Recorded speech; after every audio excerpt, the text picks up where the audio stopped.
Hello, English 112 students, and thank you for returning for week 2.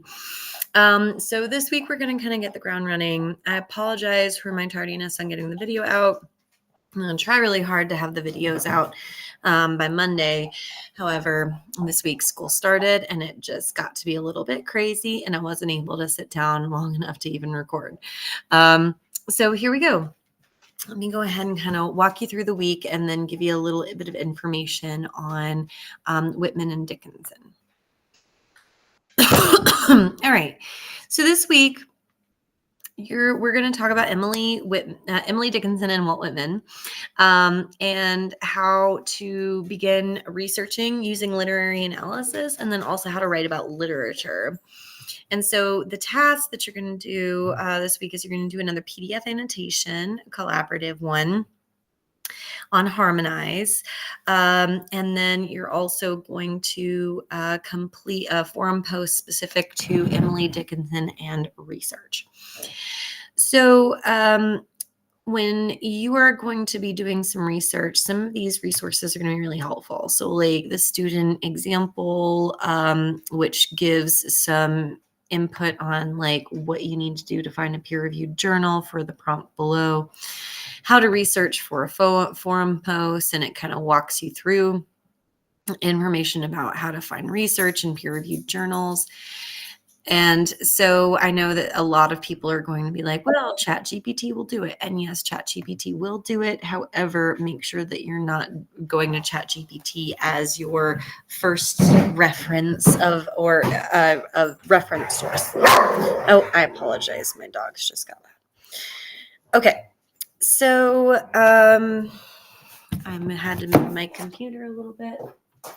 All right. So when you are working this week, what you're going to be specifically working on is literary analysis using research.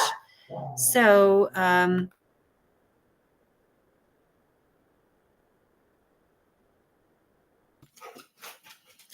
okay. So I've got some information here on MLA format and the citation guide. So I expect that, for longer papers that are not forum posts, that you use the MLA citation guide. So got some information here. This is just some information about Walt Whitman. I want you to read "Oh Captain, My Captain" and "Lilacs Bloomed," as well as "I'm Here, America Singing" and "Song of Myself." And then there is a piece called "Testament to Walt Whitman" by Erica Zhang.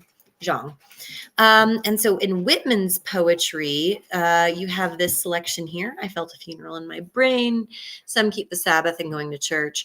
It's really not important that you read every single one of these poems, more so that you're just getting kind of exposed to some of Emily Dickinson's work and seeing the tenets and like how she develops her style.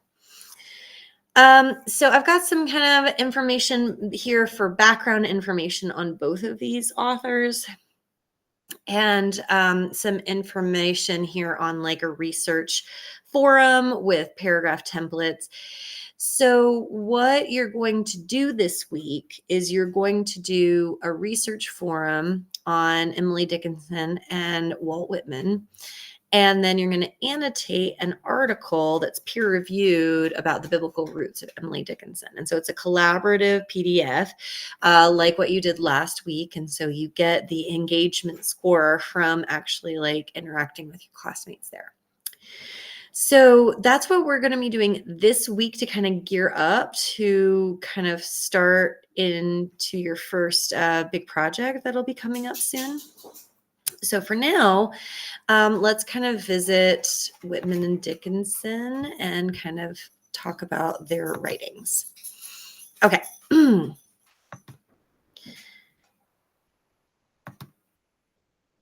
All right, Whitman and Dickinson. Okay, so Whitman is often considered like one of the greatest Civil War poets.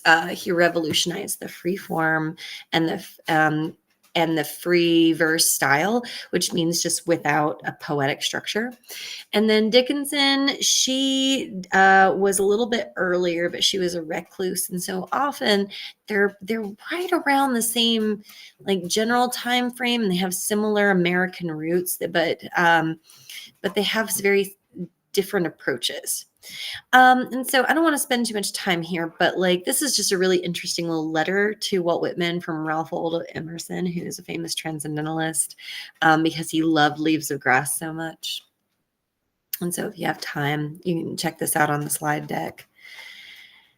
And so I've got lots of little pieces here on the slide deck. I'm not going to show all of them right now just because of time, but since I have the slide deck there, this has readings of I Hear America Singing and Song of Myself. So Whitman was often considered the poet of the people. And because he was poets of the people, a lot of his work kind of represents like that salt of the earth, like the good men that exist in the land, and not aristocracy, right? So Walt Whitman had a really big personality. His style in his poetry is often long and elongated with easy sweeping sounds and free verse. They're catalogs, so they give lots of lists, and they're very parallel in structure.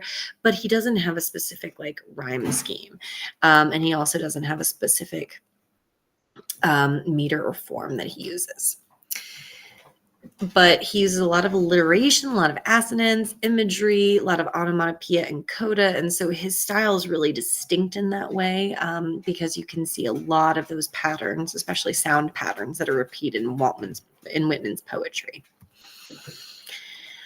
So as for Dickinson, so she was an introvert, and she was reclusive, and all of her poems were published post-mortem. And so if you can imagine like writing like in your dark emo diary for like years, and then somebody finds it after you die and publishes it, that's kind of what happened.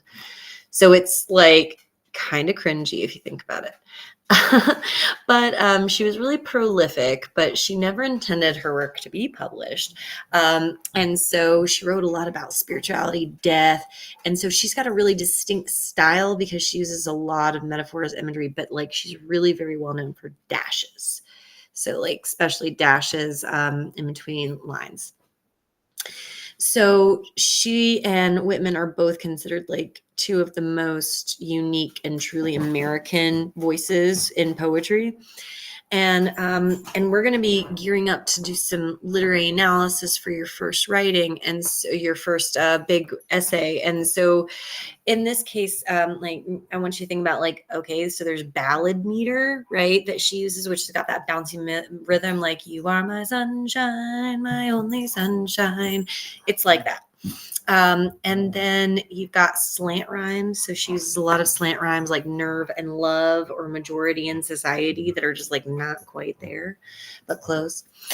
And she's very well known also for dashes. So the soul selects her own society, then shuts the door to her divine majority, present no more. And so you can see these dashes, and that's very common.